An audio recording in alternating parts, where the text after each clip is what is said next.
خواتین کو خود بھی اپنے حقوق کی حفاظت کرنی چاہیے. آپ کسی سے بعد میں کہہ لیں کہ گلہ کریں، سب سے پہلے آپ کو اپنے آپ سے کرنا چاہیے کہ آپ بھی آواز اٹھا رہے ہیں اپنے حقوق کے بارے میں کہ نہیں کر رہے ہیں. جی بالکل اسی طرح ہی آواز خود اٹھانی چاہیے اپنے حقوق کے بارے میں. اور آواز کیوں نہیں اٹھائی جا رہی؟ بچپن سے ہی نا ایک ذہن بنا دیا جاتا ہے جو خلاف شرع ہے.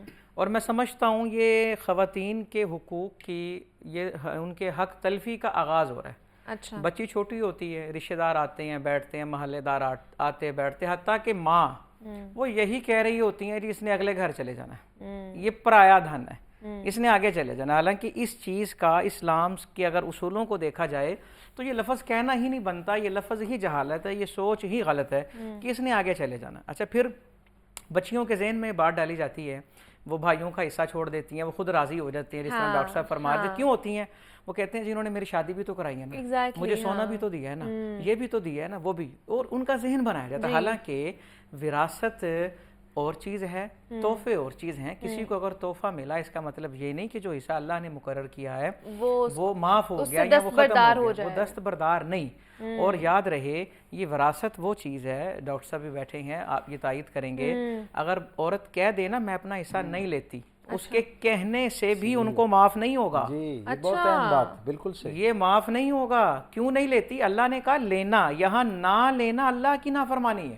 اچھا. اور وہ کہہ بھی دیں کہ میں نے معاف کروا لیا، یہ معاف نہیں ہوگا. ہاں ان کو دیں، پھر اگر اپنی خوشی سے وہ کچھ دیں یا جب دیں وہ ایک الگ بات ہے، لیکن یہ اس طرح معاف نہیں ہوگا. یہ جو ایموشنل بلیک میلنگ ہے نا، یہ اپنے رشتوں کی محبت اور سابقہ اس نے سلوک دیا اس کو بنیاد بنا کر، جیسے ابھی قبلہ مفتی صاحب نے فرمایا، یہ جو بہن کی شادی کرنا ہے یہ ایک اس وقت کی وہ جیسے کہا گیا نا کہ اس کے یعنی اس کی جسے کہتے ہیں سارے معاملات کی ذمہ داری جیسے باپ کے سر پر ہے اور باپ کی عدم موجودگی میں بھائیوں کے سر پر ہے، تو یہ اس کا نکاح کرنا اور باعزت طریقے سے باوقار طریقے سے اس کو رخصت کرنا، یہ میں سمجھتا ہوں کہ اللہ رب العزت کی طرف سے بھائی اور باپ جو ہے اس کی براہ راست ذمہ داری کا حصہ ہے. اس کا اس کے ساتھ وہ احسان نہیں کیا، وہ اللہ کی طرف سے اپنا فرض ادا کیا. اور اس کا وراثت کے ساتھ بھی کوئی تعلق نہیں ہے کہ بھئی آپ کی بڑی شاندار شادی کی ہے تو آپ وراثت میں حصہ چھوڑ دیں. اور انہوں نے اپنا فرض ادا کیا، انہوں نے کوئی احسان نہیں کیا. اللہ کے نبی صلی اللہ علیہ وآلہ وسلم کے ارشاد فرماتے ہیں، آپ کہتے ہیں جس کی بیٹیاں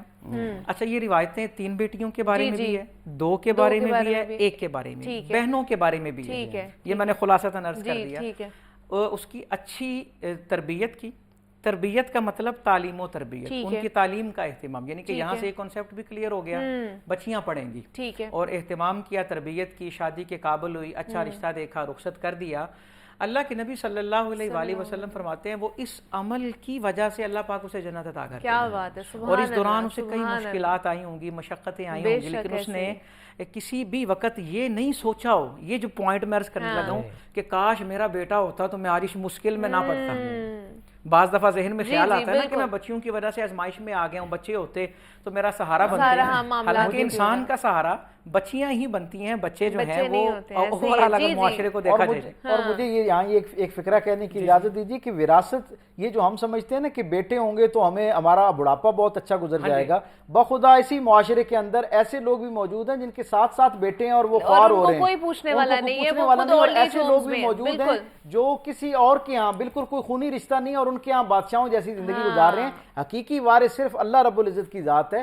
اپنے مستقبل کے انجانے خوف کی بنیاد پر اپنی بیٹیوں کی ناقدری نہ کی جائے اور انہیں اللہ کی اسی طرح نعمت تصور کیا جائے جیسے بیٹے اللہ کی نعمت ہے. اور جیسے مفتی صاحب نے کہا ان کی خدمت کر کے، ان کے جو حقوق ہیں ان کو پورا کر کے اللہ کو راضی کیا جائے اور اپنی آخرت اور دنیا دونوں کو سنوارا جائے. میں بھی ایک جملہ صرف مختصر عرض کروں گا. اس طرح ڈاکٹر صاحب نے کہا ہم بیٹے کو نعمت کہتے ہیں اور بیٹی کو رحمت کہتے ہیں، تو بیٹی نعمت کیوں نہیں ہے جی؟